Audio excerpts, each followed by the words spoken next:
이번 시간에는 우리 트리거 생성에 대해서 같이 한번 살펴보도록 하겠습니다. 우리가 트리거를 생성할 때 create 트리거라고 이 명령어를 사용해서 이제 우리가 트리거를 생성해 주면 됩니다. 그때 이제 트리거 생성할 때 그때 표기 형식이 지금처럼 이렇게 되어 있어요. 자, 그럼 여기 표기 형식 이것들 이제 한 줄 한 줄이 어떤 의미를 가지고 있는지 같이 한번 살펴보자고요. 자, 맨 첫 번째 줄에 보게 되면 이제 create라고 써주고 트리거라고 이렇게 명령어 쓰는 거죠. 명령어 써주고 바로 뒤에다가 이제 트리거 이름 어떤 트리거를 만들 건지 그걸 이제 써주면 됩니다. 그리고 나서 그 앞에 보게 되면 우와 리플레이스라고 되어 있는데 이거는 우리 프로시저랑 똑같아요. 해서 우와 리플레이스라고 이렇게 쓰게 되면 얘는 이제 선택적인 그런 예약어 명령어예요. 얘를 써도 되고 안 써도 된다는 거죠. 얘를 쓰게 되면 이제 만약에 우리가 트리거라는 걸 생성하는데 동일한 이름의 트리거가 있을 때 기존의 트리거로 대체해라. 그게 이제 우아 리플레이스요. 그리고 그 뒤에 보게 되면 이제 동작 시기 옵션이랑 동작 옵션 요것들을 이제 쓰는데 이 두 가지를 묶어서 우리가 이벤트라고 그렇게 불러요. 그래서 여기서 동작 시기 옵션이요. 동작 시기 옵션에는 지금처럼 이렇게 두 가지가 있습니다. 애프터가 있고 비포가 있고 이렇게 두 가지가 있어요. 얘는 이제 트리거가 언제 실행되게 할 건지 그걸 이제 지정하는 거예요. 애프터다라고 하게 되면 테이블을 먼저 변경하고 나서 트리거를 실행을 하게 할 건지 아니면 테이블이 변경되기 전에 트리거가 이제 실행되게 할 건지 그거 이제 나타내는 거예요. 그때 이제 테이블이 변경된 후가 됐든 전이 됐든 그때 이제 트리거가 실행이 될 때 그때 이제 트리거가 할 수 있는 동작 옵션이요. 그 동작 옵션은 지금처럼 인설트도 있고 딜리트도 있고 업데이트도 있고 이렇게 세 가지가 있습니다. 자, 인설트다라고 하게 되면 얘는 이제 테이블에다가 새로운 튜플을 삽입할 때 트리거가 이제 실행되게 해라 그거고요. 그 다음에 딜리트다라고 하게 되면 얘는 이제 튜플을 삭제할 때 트리거가 이제 실행되는 거고 그 다음에 이제 업데이트다라고 하게 되면 얘는 말 그대로 수정할 때 갱신할 때 그때 트리거가 실행되게 해주는 거죠. 그래서 인설트, 딜리트, 업데이트하고 이렇게 동작 옵션에 세 가지가 있습니다. 이런 작업들을 할 때 이제 테이블이 변경된 후에 하냐 이제 전에 하냐 거기에 따라서 이제 비포하고 애프터하고 우리가 써주면 돼요. 그리고 나서 이제 그 뒤에다가 이제 on이라고 하고 작업할 그 테이블 명을 이렇게 적어주면 됩니다. 여기서는 여러분들이 정확하게 기억하셔야 되는 게 이 동작 시기 그리고 동작 옵션 이 두 가지 정확하게 기억하고 지나가시기 바랍니다. 그 다음에 이제 레퍼런싱이라고 써주고 올드가 됐든 뉴가 됐든 이 자리에다 써주고요. 그리고 그 뒤에다가 이제 알리아스라고 해서 이제 테이블 명을 지정해 주면 돼요. 그러면 알리아스 테이블 명이다라고 하게 되면 얘는 이제 그 트리거가 적용될 그 테이블의 별칭을 우리가 지정할 때 사용하는 거예요. 그때 뉴다라고 하게 되면 얘는 이제 추가가 됐든 수정이 됐든 그것에 이제 참여할 그 튜플들의 집합을 보고 의미하는 거고요. 올드다라고 하게 되면 이제 수정이 되거나 아니면 삭제하기 전 그 대상이 되는 튜플들의 집합 그걸 의미하는 게 이제 올드요. 그래서 수정이라는 거는 올드가 됐든 뉴가 됐든 둘 다 사용할 수 있지만 추가할 때는 이제 뉴를 써야 되고 삭제할 때는 이제 올드라고 이렇게 써야 된다라는 거 요거 정확하게 기억하셔야 돼요. 그 다음 줄에 보게 되면 이제 for each row 하고 있죠. 얘가 이제 각 튜플들마다 전부 다 이제 트리거를 적용하겠다. 그런 의미로 사용되는 게 for each row요.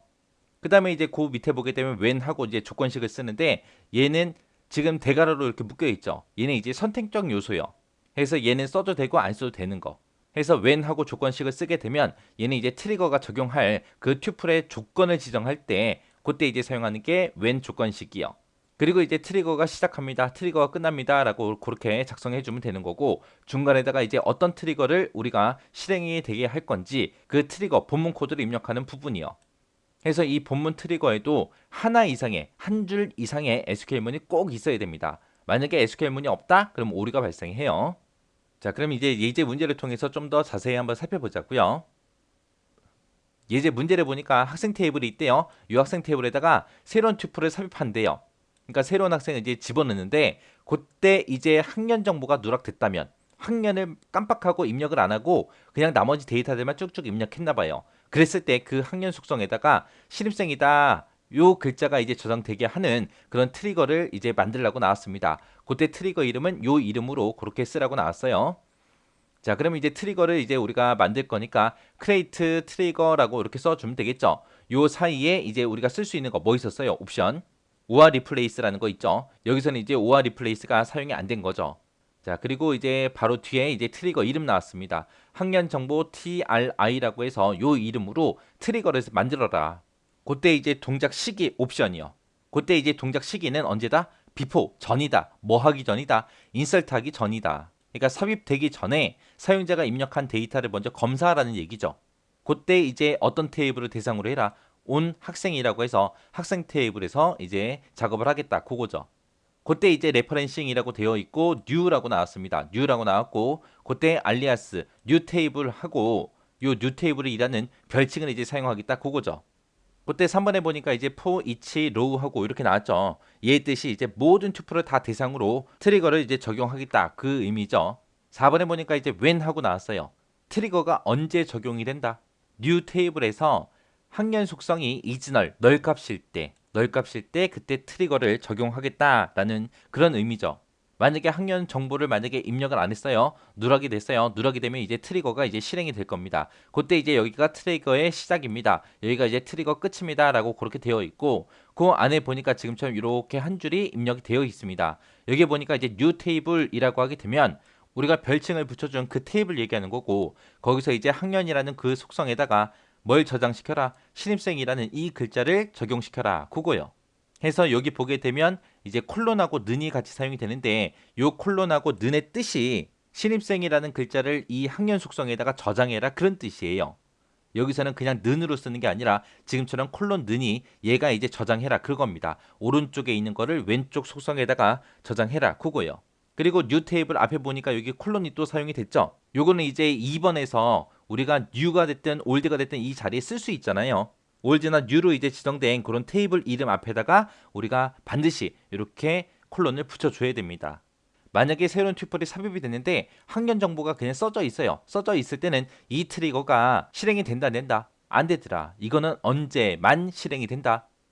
학년 정보가 누락됐을 때 이즈널 하고 널 값이 들어 있을 때만 이제 트리거가 실행이 되는 거예요. 해서 이런 식으로 이제 트리거를 생성해 주면 되는데 여기서 이제 콜론하고 는 있죠. 얘가 이제 오른쪽에 있는 거를 왼쪽에다 저장해라 그런 뜻이다. 그거 잘 기억하시고요. 그리고 우리가 이제 테이블 명에다가 이제 별칭을 사용하게 되면 그 테이블 이름 앞에는 뭐가 온다? 콜론이 온다. 요거 정확하게 기억하세요. 그리고 요것들 한 줄 한 줄의 의미 정확하게 여러분들 파악하고 계셔야 돼요.